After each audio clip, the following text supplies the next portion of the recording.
The Wolf and the 7 Little Kids.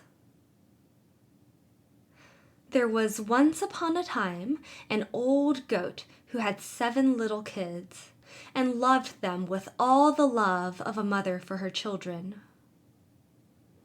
One day, she wanted to go into the forest and fetch some food. So she called all 7 to her and said, "Dear children, I have to go into the forest. Be on your guard against the wolf. If he comes in, he will devour you all, skin, hair, and everything. The wretch often disguises himself, but you will know him at once by his rough voice and his black feet." The kids said, "Dear mother, we will take good care of ourselves. You may go away without any anxiety." Then the old one bleated and went on her way with an easy mind. It was not long before someone knocked at the house door and called, "Open the door, dear children. Your mother is here and has brought something back with her for each of you." But the little kids knew that it was the wolf by the rough voice. "We will not open the door," cried they. "You are not our mother. She has a soft, pleasant voice, but your voice is rough. You are the wolf." Then the wolf went away to a shopkeeper and bought himself a great lump of chalk, ate this, and made his voice soft with it. Then he came back, knocked at the door of the house, and called, "Open the door, dear children. Your mother is here and has brought something back with her for each of you." But the wolf had laid his black paws against the window, and the children saw them and cried, "We will not open the door. Our mother has not black feet like you. You are the wolf." Then the wolf ran to a baker and said, "I have hurt my feet. Rub some dough over them for me." And when the baker had rubbed his feet over, he ran to the miller and said, "Strew some white meal over my feet for me." The miller thought to himself, "The wolf wants to deceive someone," and refused. But the wolf said, "If you will not do it, I will devour you." Then the miller was afraid and made his paws white for him. Truly, this is the way of mankind. So now the wretch went for the 3rd time to the house door, knocked at it, and said, "Open the door for me, children. Your dear little mother has come home and has brought every one of you something back from the forest with her." The little kids cried, "First show us your paws that we may know if you are our dear little mother." Then he put his paws in through the window, and when the kids saw that they were white, they believed that all he said was true and opened the door. But who should come in but the wolf? They were terrified and wanted to hide themselves. One sprang under the table, the second into the bed, the third into the stove, the fourth into the kitchen, the fifth into the cupboard, the sixth under the washing bowl, and the 7th into the clock case. But the wolf found them all, and used no great ceremony.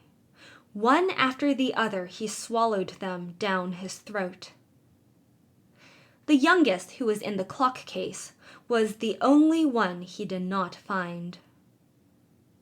When the wolf had satisfied his appetite, he took himself off, laid himself under a tree in the green meadow outside, and began to sleep. Soon afterwards, the old goat came home again from the forest. Ah, what a sight she saw there! The house door stood wide open. The table, chairs, and benches were thrown down. The washing bowl lay broken to pieces, and the quilt and pillows were pulled off the bed. She sought her children, but they were nowhere to be found. She called them one after another by name, but no one answered. At last, when she came to the youngest, a soft voice cried, "Dear mother, I am in the clock case." She took the kid out, and it told her that the wolf had come and had eaten all the others. Then you may imagine how she wept over her poor children. At length, in her grief, she went out, and the youngest kid ran with her. When they came to the meadow, there lay the wolf by the tree and snored so loud that the branches shook. She looked at him on every side and saw that something was moving and struggling in his gorged belly.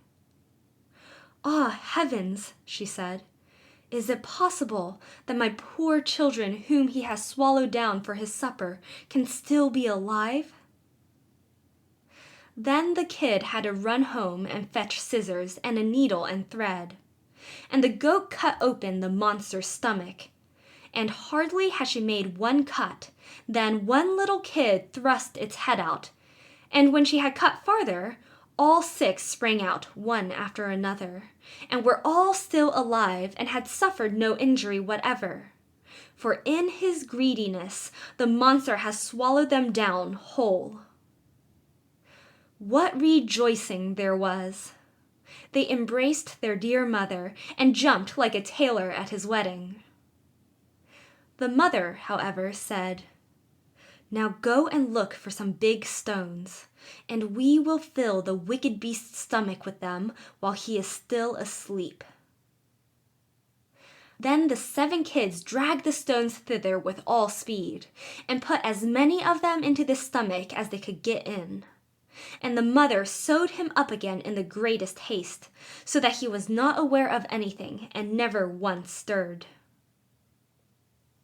When the wolf at length had had his fill of sleep, he got on his legs, and as the stones in his stomach made him very thirsty, he wanted to go to a well to drink. But when he began to walk and move about, the stones in his stomach knocked against each other and rattled. Then cried he, "What rumbles and tumbles against my poor bones? I thought 'twas 6 kids, but it feels like big stones." And when he got to the well and stooped over the water to drink, the heavy stones made him fall in, and he drowned miserably. When the 7 kids saw that, they came running to the spot and cried out, "The wolf is dead! The wolf is dead!" and danced for joy round about the well with their mother. End of The Wolf and the 7 Little Kids.